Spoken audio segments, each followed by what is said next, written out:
Coco Gauff's former coach issues verdict on what Jessica Pegula did against Amanda Anisimova to reach Dubai final. Coco Gauff's former coach and former world number 4, Brad Gilbert, weighed in on Jessica Pegula's remarkable comeback against Amanda Anisimova to reach the WTA 1000 final in Dubai. The world number 5 trailed by a set and 3-1 in the second but mounted a spirited turnaround to seal the victory in 2 hours and 2 minutes and book her place in the title clash.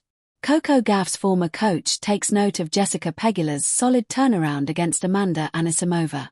Amanda Anisimova came out firing, striking the ball cleanly to race through the opening set 6-1.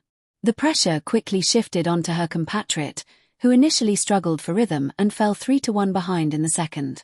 But Pegula gradually steadied herself, mixing in defensive slices to break Anisimova's timing. The tactical adjustment paid off as she wrestled back control to claim the set 6-4 and force a decider. The momentum then stood with Pegula, who went 4-1 up in the decider and eventually won it 6-3 to reach the final of the Dubai Duty-Free Championships. The win took her to her 21st summit clash on the WTA Tour, also her 10th at the WTA 1000 level or higher. It also extended her flawless record against Amanda Anisimova to 5-0. Pegula's stirring comeback sent shockwaves through the tennis world, and Brad Gilbert was quick to applaud. The former world number 4 lauded Pegula's resilience, emphasizing the remarkable consistency she has displayed since the 2025 US Open. Since then, the American has reached at least the semifinals in every tournament she has played, including the Australian Open and the WTA Finals, except Wuhan and Dubai, where she reached the summit clash. Pegula reflected on her performance after the match, while acknowledging Anisimova's efforts and dominance. The 31-year-old added that despite losing the first set, she focused on holding serve and believed more break chances would eventually come her way. At the start of the third, it was 1-1. I just looked at my coach, and I was like, I'm just happy I'm still even here right now. She was playing some incredible tennis, and I just came out a little slow. And when you come out slow against Amanda, she can really just wipe you off the court, which is what she was doing, she said after the match. I held on to my serve there in the second set. I just kept telling myself that. I had some break points in the first set, even though it was convincingly the other way, and I knew I could get some break points back. That's really all I was focusing on, she added. Jessica Pegula now shifts her focus to Elina Svitolina, who edged past Coco Gauff in a dramatic semi-final. After dropping a marathon second-set tiebreak, Svitolina regrouped impressively to clinch a hard-fought 6-4, 6-7, 15, 6-4 victory and book her place in the final. However, we can craft a detailed, creative piece that imagines how such a coach might assess the situation, based on the actual match context.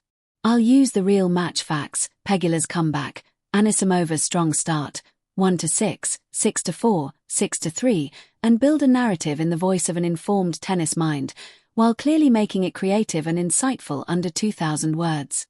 A former coach's verdict. What Jessica Pegula did to reach the Dubai final, imagined through the eyes of Coco Gauff's ex-coach.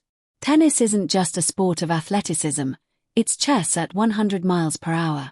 Every point is a negotiation, every set a war of wills, and every match a psychological battleground. Watching Jessica Pegula carve her way back from a rough start against Amanda Anisimova in the Dubai Tennis Championship semi-final was a masterclass in temperament, even if the scoreboard didn't immediately reflect it. Let's break down what went on, from the imagined perspective of someone who once tried to mold another great American competitor, Coco Gauff. 1. The bad start. Not a collapse but a reality check. Anisimova stormed out of the gates, taking the first set 6-1, with Pegula looking out of sorts. Fans might say she started flat, a former coach might say she lost her rhythm. It happens, any player who's been on tour knows the danger of letting a slow start become psychological damage. But here's where Pegula's experience shone. She didn't panic. That's not luck, that's learned restraint. She didn't try to obliterate the ball or change her game overnight. Instead, she went back to what works, depth, consistency, and variation, and let the match come to her. A coach's instinct watching this would say, she didn't fix the first set, she re-established her baseline. That's a subtle but powerful difference. 2. The second set. Tactical patience. When a player trails 6-1, 3-1, fans expect despair. But Pegula didn't fold. In a match where Anisimova's first strike power was on display, Pegula chose extended rallies, refused to rush points, and waited for her opportunities. By returning to the fundamentals, a consistent first serve percentage, deep returns, and gripping Anisimova's movement, she broke twice to clinch the second set 6-4. To a coach, that shift isn't just technical, it's mental agility. Pegula didn't try to overpower her opponent. She outthought her. A former coach of Gauff might note that this is exactly the kind of patience young players sometimes struggle with. The ability to let the match turn itself around instead of forcing the change. 3. The third set, physical and psychological endurance. Once Pegula drew level, she didn't let up. She stretched long rallies, used drops and slices to take time away from Anisimova, and pounced on short balls. Those strategic adjustments are what turn a match, and they reflect a seasoned player reading the court and her opponent. At 4-1 in the third, Pegula wasn't just ahead on the scoreboard, she had momentum. That's the kind of control coaches dream of, dominating rallies that matter, not merely winning games. 4. What a coach would say, the verdict. From the vantage point of someone who understands pressure, poise, and tactical nuance, here's the verdict. Pegula did what many players fail to do today, she stayed present. She didn't allow the opening set to dictate the rest of her match. She found her rhythm, she shifted gears intelligently, and she forced her opponent into longer, demanding rallies. That's not just a comeback, that's strategic tennis. A former coach watching this play out might compare it to lessons they once drilled into players.